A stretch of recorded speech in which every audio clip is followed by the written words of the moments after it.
Hi, a number of people have brought deals to us recently through my joint venture fund, which are ex-public houses, ex-pubs.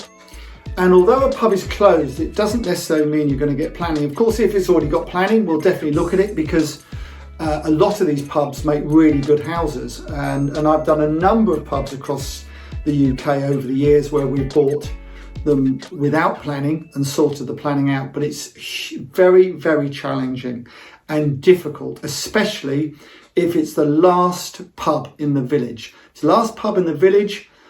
It could well be what's called a community order put on it by the locals, which means the locals have up to 6 months, I believe, to buy it, make an offer at least to you. You don't have to accept the offer if you already purchased it, but of course sometimes they get wind of the sale going through and then they make it put a community order on it, which causes all sorts of trouble. So with community orders, speak to the local authority and get the all the information from them or your planning consultant.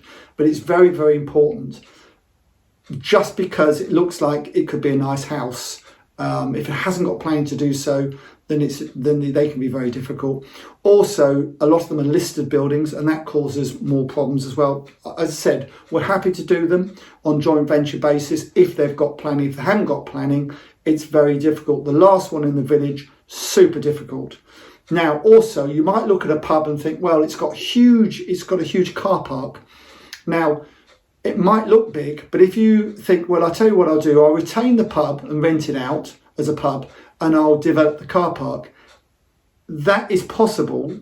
Two things there. One is that if you're going to develop some of the car park and it's next to a pub, is that the ideal place to build houses? Late at night, cars moving in and out and all sorts of things. The other thing is there is a mathematical calculation that the local authority do to work out how many car spaces the pub should have. So that's based on the square footage of the pub.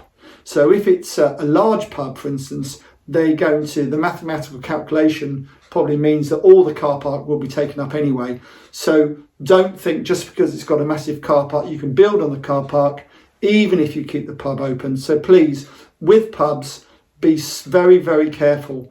What does happen, as I've said, the community sometimes end up buying them, which is what they've done off me. So I've made good money on pubs in the past, and I've also managed to get my money back, or a bit better my money back, by selling to the local community. They then, after 9 months, decide it's not such a good idea to run a pub. It's not quite so exciting as they all thought.